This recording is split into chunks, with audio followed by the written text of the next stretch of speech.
दोस्तों नमस्कार, मैं दीपक पांडे मुदगल। मैं जिंदा वापस लौट आया। ये शब्द कितना गंभीर और गहन है, क्या इसके विषय में माननीय प्रधानमंत्री महोदय जी को कुछ पता भी है या नहीं? क्योंकि ये शब्द जो बोला गया है, ये शब्द अपने आप में एक बड़े सवाल खड़े कर देता है। और इन सवालों में पूरा देश आपस में, व्हाट्सएप यूनिवर्सिटी हो, फेसबुक हो, सोशल मीडिया हो, चारों तरफ एक राजनीतिक गलियारों में हलचल मच जाती है और एक जंग सी छिड़ जाती है कि मैं जिंदा वापस लौट आया। इस पर टीवी डिबेट्स होते हैं, बड़ी बड़ी चर्चाएं चलने लगती हैं। क्या यह मुद्दा फेंका गया है कि इस पर आप डिबेट करिए, इस पर आप पता कीजिए, बातें बनाइए और देश में पल रहे गुस्से को कुछ कम कीजिए? क्योंकि आप सभी जानते हैं, बीते एक साल में जो किसान आंदोलन चला, उसके बाद पूरे किसानों के मन में देश के अंदर भाजपा के प्रति किस प्रकार का गुस्सा पल रहा है और भाजपा से ज्यादा मोदी जी के खिलाफ जो गुस्सा पल रहा है, उन सभी के विषय में अगर हम कोई बात कहें तो कोई दो राय नहीं है कि मैं जिंदा वापस लौट आया, ये शब्द कहना कितना जायज है। और वो भी देश के प्रधानमंत्री से, देश के प्रधान सेवक से ये शब्द सुनने मिले तो ये अपने आप में एक सवाल खड़े करता है। क्या ये एक चुनावी जुमला है या वास्तविकता में इस शब्द की कोई गंभीरता भी है? इन विषय पर हम चर्चा करना चाह रहे हैं। देखिए, मिसकम्युनिकेशन और कंफ्यूजन ये एक अलग बात है, लेकिन सुरक्षा में चूक एक अलग बात है। मैं जिंदा वापस लौट आया, यह सुरक्षा के दृष्टिकोण में जाती है। जब आप सुरक्षा के परिदृश्यों से इन सब बातों को समझेंगे तो आपको समझ आएगा कि सुरक्षा में चूक होना किसकी जवाबदेही है। और मिसकम्युनिकेशन और कंफ्यूजन पहले भी होते आए हैं और होते रहते हैं। जैसे कि मैं आपको बताऊं, एक दफा बनारस के अंदर जब छात्र आंदोलन चल रहा था, मेरी बात को पुनः याद कीजिए, बनारस के अंदर छात्र आंदोलन चल रहा था, उस वक्त भी मोदी जी के काफिले को रूट डाइवर्ट कर कर वहां से हटना पड़ा और वहां पर भी उनका काफिला रुक गया काफी देर। पर यह जुमला तब क्यों नहीं निकला कि मैं जिंदा वापस लौट आया? क्योंकि उस वक्त यूपी के अंदर आप जानते हैं योगी बाबा की सरकार थी।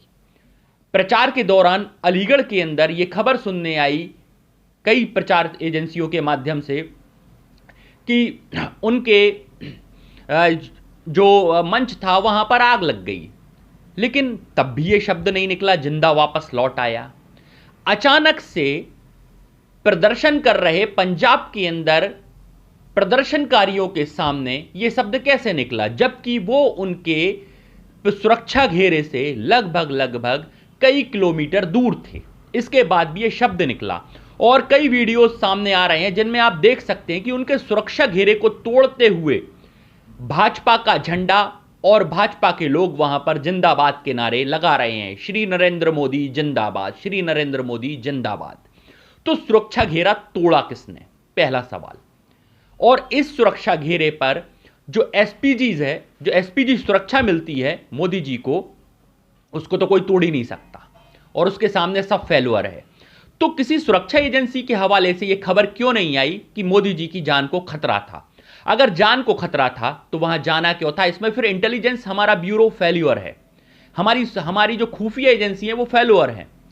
तो यह फेल्यूअर किसका है? या पूरे देश को एक चुनावी मोड में डाल दिया गया है कि अब जो मोदी जी कहेंगे वो एक चुनावी जुमला रहता है, उसमें देश के परिदृश्य से या देश के लिए उसमें कुछ भी नहीं है।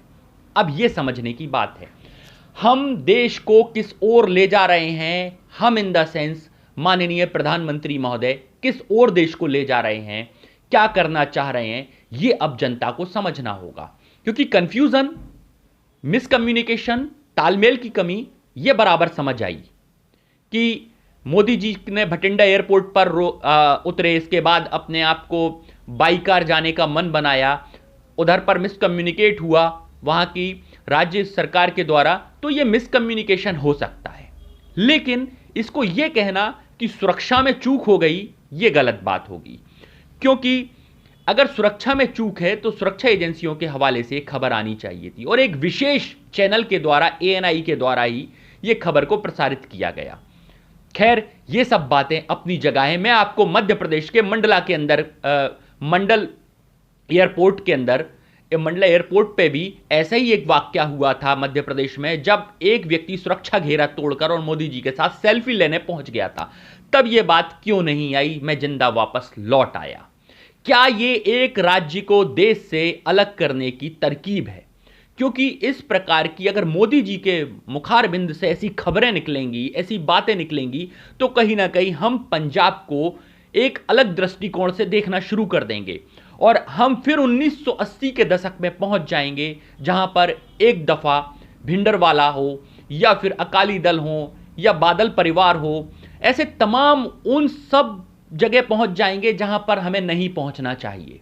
और फिर वो दंश जो किसान आंदोलन से बार बार शुरू हुआ था, 1984 के सिख दंगे, हिंदू बनाम सिख जो हो रहा था, क्या मोदी जी इस देश को विभाजित करने की राजनीति कर रहे हैं या देश को जोड़ने की राजनीति कर रहे हैं? अब यह समझना होगा कि मोदी जी देश को जोड़ना चाहते हैं या देश को तोड़ना चाहते हैं, क्योंकि ऐसे शब्द जब आएंगे तो स्वाभाविक सी बात है कि हम लोग आपस में कहीं ना कहीं एक दूसरे से टूटते नजर आएंगे। और यह टूटने की जो कवायद है, यह कहीं ना कहीं मोदी जी के इन जुमलों से शुरू होती है। इस तरीके की बातें करना कहीं ना कहीं नाजायज है और नागवारा गुजर गुड़ती हैं, क्योंकि इसका इंपैक्ट कोई मास्टर स्ट्रोक नहीं है।